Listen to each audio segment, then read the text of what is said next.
बस्ती जिले के हरैया में पहुंचे केंद्रीय रक्षा मंत्री राजनाथ सिंह का सांसद हरीश द्विवेदी, राजकिशोर सिंह, विधायक अजय सिंह, जिला पंचायत संजय चौधरी, पूर्व विधायक रवि सोनकर ने माला पहनाकर भव्य स्वागत किया है। जनसभा को संबोधित करते हुए रक्षा मंत्री राजनाथ सिंह ने कहा कि जब मेरा कार्यक्रम यहां तब लगा जब चोट लगने के कारण मैं सार्वजनिक सभा को संबोधित नहीं कर पाऊंगा, लेकिन मैंने फैसला किया है कि एक नौजवान नेता हरीश द्विवेदी है, इसलिए मैंने इस कार्यक्रम में आने का फैसला किया। भाई और बहनों, घर की मूली साग बराबर होती है। भाई और बहनों, आपको लगता होगा कि हरीश द्विवेदी आपके लिए वैसे ही हैं। हरीश द्विवेदी की सराहना मैं इसलिए करना चाहता हूं कि भारत की संसद में चाहे क्षेत्र की समस्याओं को प्रभावित आवाज़ देना हो अथवा देश की समस्याओं को प्रभावित आवाज़ देना हो, आपके प्रतिनिधि हरीश द्विवेदी बहुत ही प्रभावी भूमिका का निर्वहन करते हैं। मैं हरीश द्विवेदी के लिए आया हूं और दूसरा कारण यहां आने का ये है कि आप लोग देख रहे होंगे कि हम लोग 10 वर्षों से यहाँ सरकार चला रहे हैं। मोदी जी के नेतृत्व में इसके पहले भी अपने बहुत सरकारों को काम करते देखा होगा। लंबे समय तक किसी एक राजनीतिक पार्टी ने हिंदुस्तान में हुकूमत की है, वह कांग्रेस पार्टी है। आज 10 वर्षों से इसमें हमारे साथी अटल बिहारी वाजपेयी जी 5 वर्षों के लिए यहाँ पर प्रधानमंत्री जी, उनके शासनकाल में क्या कुछ हुआ आप सभी को अच्छी तरह से जानकारी है। हिंदुस्तान में सड़कें चौड़ी करने का सिलसिला किसी ने प्रारंभ किया तो वह अटल बिहारी वाजपेयी जी थे और उसी को आज हम लोग आगे बढ़ा रहे हैं। मोदी जी का जहां तक प्रश्न है, 10 वर्ष हो गए हैं। बहनों भाइयों, कोई कह सकता है कि मोदी जी ने फला काम छूट गया, ये तो कोई भी मुख्यमंत्री हो, प्रधानमंत्री हो, उसके साथ हो या हो सकता है। मैं जिंदगी में अगर राजनीति की है तो जनता की आंखों में धूल झोंक कर राजनीति नहीं की है। जनता की आंखों में आंख डालकर हमने राजनीति की है। 25 वर्षों से विदेश में अंतर्राष्ट्रीय मंचों पर बराबर मुझे बोलने का अवसर प्राप्त हुआ। संयुक्त राष्ट्र संघ ने भी मुझे बोलने का अवसर प्राप्त हुआ। 10 साल पहले वह हालत हमने देखे थे जब भारत के किसी नेता को बोलते समय होता था, दुनिया के बहुत सारे देश कहते थे भारत बोल रहा है, चलो चाय वगैरह लेने के बाद, नाश्ता करने के बाद फिर मीटिंग में जाएंगे। भारत को कमजोर माना जाता था, गरीब भारत माना जाता था। लेकिन भाइयों और बहनों, आपका सीना चौड़ा होना चाहिए।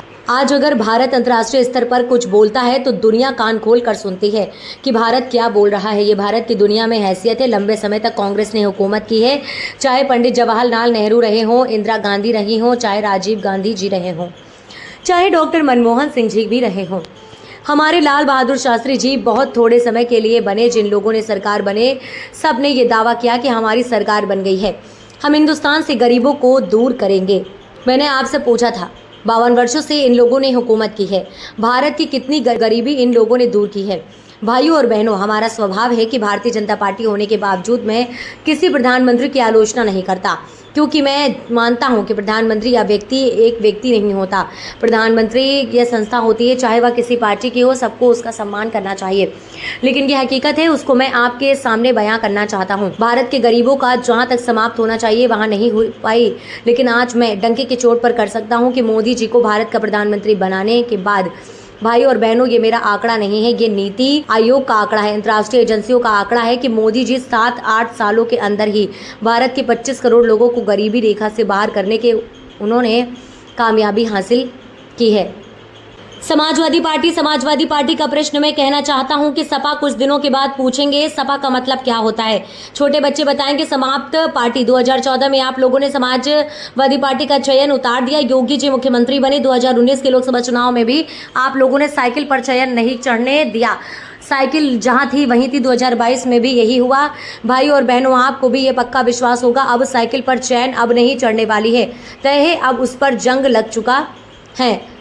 और कांग्रेस की जहां तक हालत, कांग्रेस की हालत दिन प्रतिदिन पतली होती जा रही है, लेकिन हम लोग चाहते हैं कि लोकतांत्रिक व्यवस्था में कुछ तो लोग ताकत होनी चाहिए।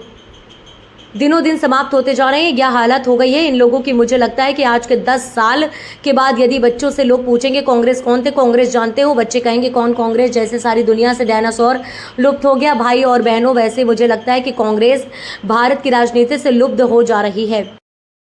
हम राजनीति करते हैं तो देश बनाने के लिए हम राजनीति करते हैं, यह मैं आप लोगों से करने के लिए आया।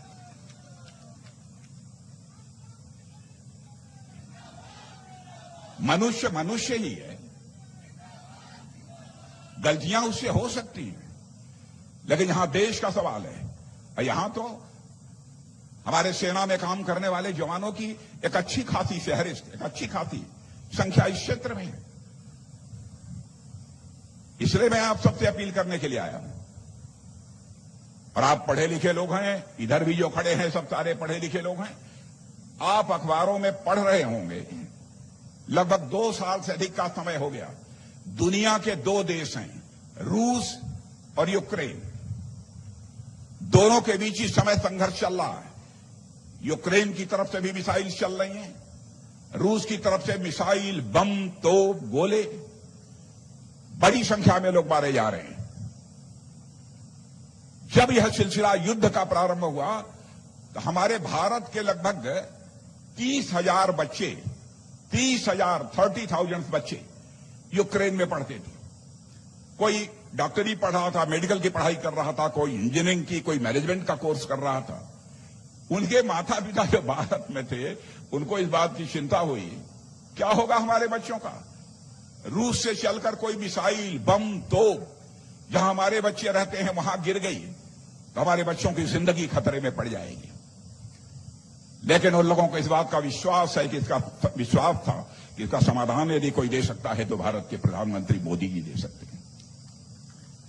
और मैं उस घटना का प्रत्यक्ष साक्षी हूं, साथ बैठने वाला हूं। हमने देखा है मेरे बहनों भाई कि प्रधानमंत्री ने यह जानकारी प्राप्त होने के बाद, प्रतिनिधिमंडल के वहां से जाने के बाद चटपट रूस के राष्ट्रपति मिस्टर पुतिन को टेलीफोन मिलाया और यूक्रेन के राष्ट्रपति मिस्टर जेलेंस्की से टेलीफोन मिलाया। और आपको जानकर गौरव की अनुभूति होनी चाहिए, 4.5 घंटे के लिए युद्ध रुक गया और हमारे 22,000 से अधिक बच्चे यूक्रेन से चलकर भारत आ गए।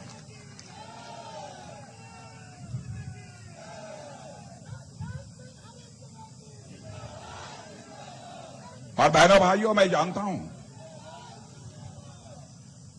गांव के रहने वाला जो गरीब है, जिस पसीना बहाता है, जिनकी कम आमदनी है,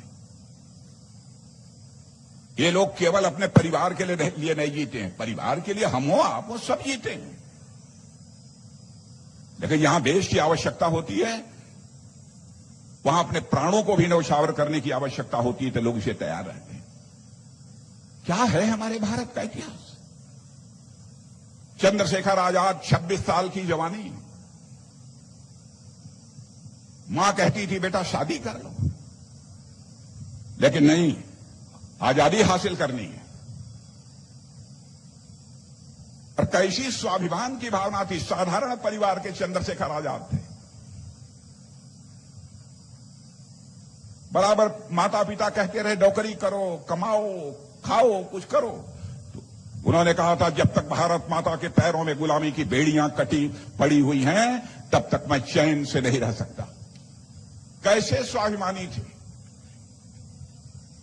इसी इलाहाबाद, आपके बगल में इलाहाबाद के कंपनी गार्डन में अपने रिवॉल्वर की गोलियों से अपने दुश्मनों को भूनते भूनते, अंग्रेजों को भूनते भूनते, जब रिवॉल्वर में अंतिम गोली शेष बची, उन्हें इस बात की चिंता सताने लगी कि कहीं विदेशियों के रिवॉल्वर की विदेशी गोली हमारे शरीर में प्रवेश कर हमारे शरीर को नापाक न कर दे। तो राष्ट्रीय स्वाभिमान के धनी चंद्रशेखर आजाद ने अपने ही रिवॉल्वर की अंतिम गोली अपने सीने में दाग लेने का काम किया था। तब जाकर बहनों भाइयों यह देश आजाद हुआ।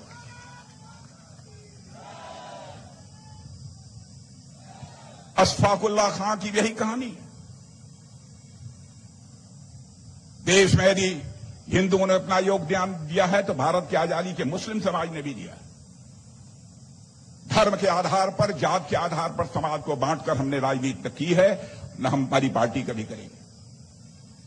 21 साल की जवानी थी। मां कहती थी शादी करो, शादी करो। अंग्रेजों की हत्या करने के मामले में फांसी की सजा हो गई। फांसी के तख्त पर ले जाया गया। मजिस्ट्रेट ने पूछा, बोलो अशफाकुल्लाह, तुम्हारी अंतिम मुराद क्या है? तो उसने कहा, मेरी मां की अंतिम मुराद थी कि मैं शादी कर लूं, लेकिन भारत आजाद होना चाहिए, यह तड़पन मेरे अंदर थी, इसलिए मैंने शादी नहीं किया। लेकिन आज जाकर मेरी मां तक यह संदेश पहुंचा दो, तुम्हारा बेटा अशफाकुल्लाह आज फांसी के तख्त पर खड़े होकर अपनी शादी रचाने जा रहा है और अपनी मुराद पूरी करने जा रहा है।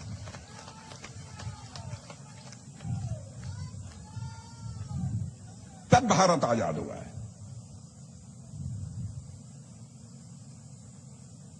कांग्रेस और समाजवादी पार्टी। बहनों भाइयों, मैं कहना चाहता हूं, समाजवादी पार्टी का यहां तक प्रश्न है। सपा, कुछ दिनों के बाद पूछेंगे सपा का मतलब क्या होता है, छोटे बच्चे बताएंगे समाप्त पार्टी।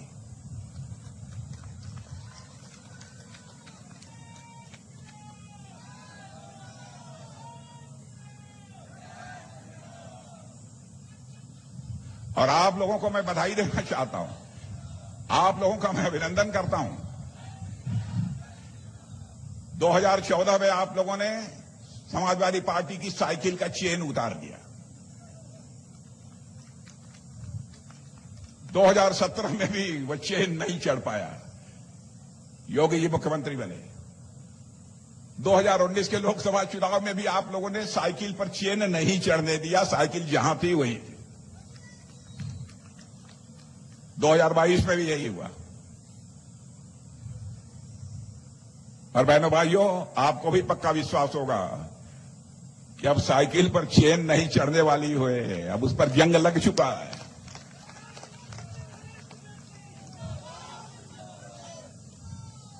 और कांग्रेस की जहां तक हालत है, कांग्रेस की हालत दिनों दिन पतली होती जा रही है। लेकिन हम लोग चाहते हैं स्वस्थ लोकतांत्रिक व्यवस्था में कुछ तो ताकत होनी चाहिए। दिनों दिन समाप्त होते जा रहे हैं, यह हालत हो गई है इन लोगों की। माता की, अब ये बात हुई, यह मामला जमा।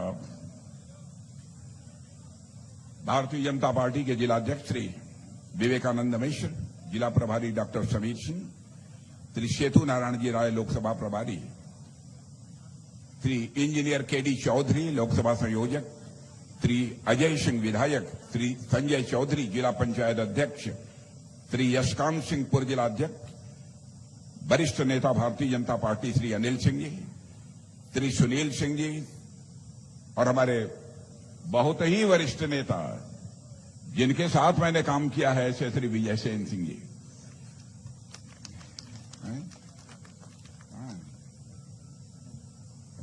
राजकिशोर सिंह जी, श्री पवन का साधन जी, श्री दयाराम जी चौधरी पूर्व विधायक, श्री चंद्र प्रकाश जी शुक्ल, श्री रवि सोनकर जी, नाम बहुत है भाई, क्षमा करिएगा।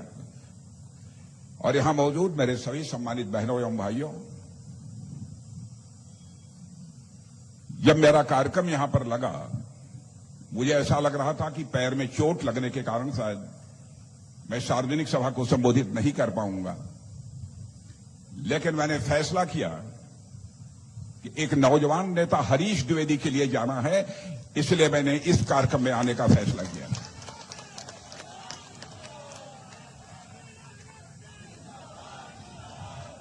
बहनों भाइयों, घर की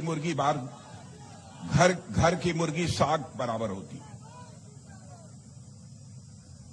मैं समझता हूं आपके लिए भी हरीश दुबे लगता होगा, बस हरीश द्विवेदी बस वैसे ही हैं जैसे कि आप सब सभी लोग हैं वैसे ही।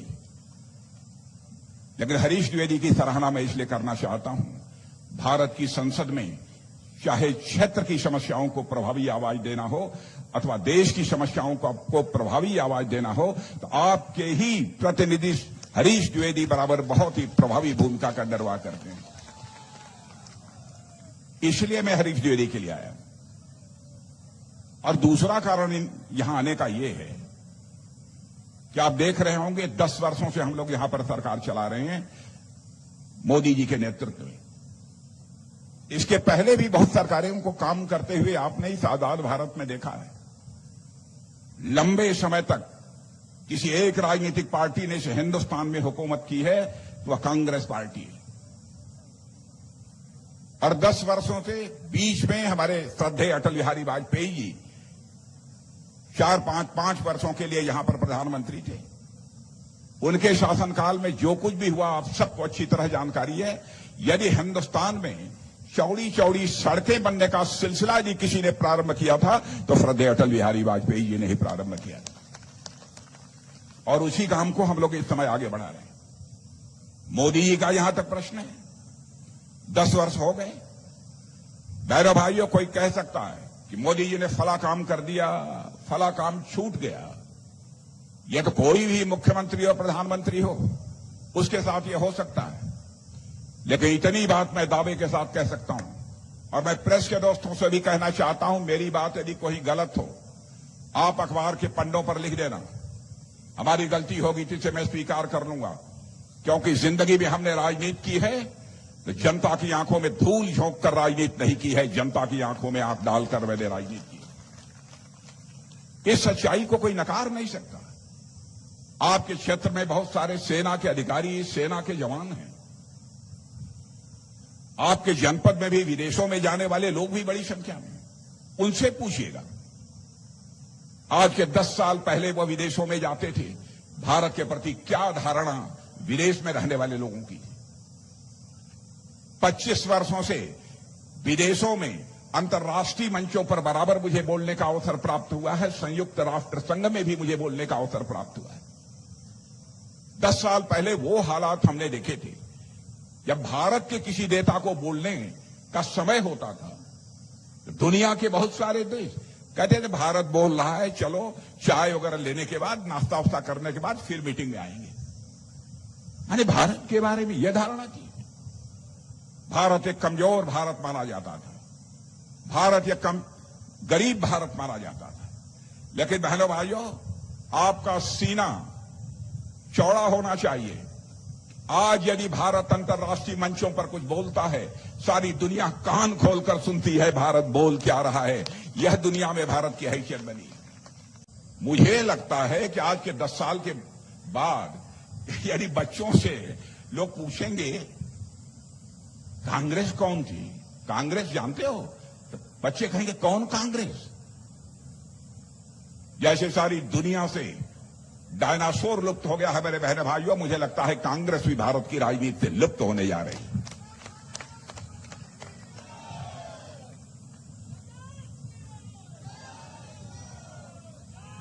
इसलिए मैं आप लोगों से कहना चाहता हूं,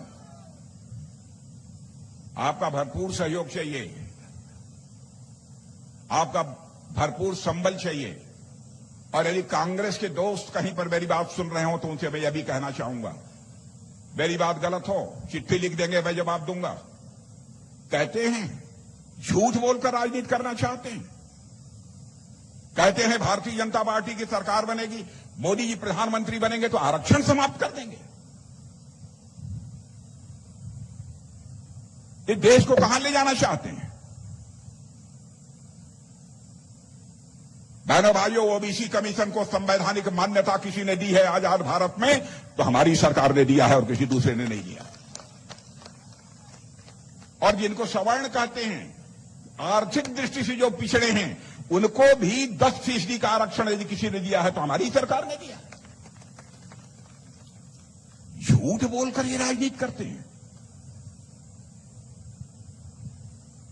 धर्म के आधार पर, हिंदू मुसलमान के आधार पर बराबर इन्होंने देश को बांटा है। अब हम 3 तलाक को समाप्त कर देते हैं तो ये लोग कहते हैं देखिए ये मुसलमानों का धर्म का मामला है, ये भाजपा वाले उस मामले में हस्तक्षेप कर रहे हैं। तो मेरी बात भी सुन लीजिए,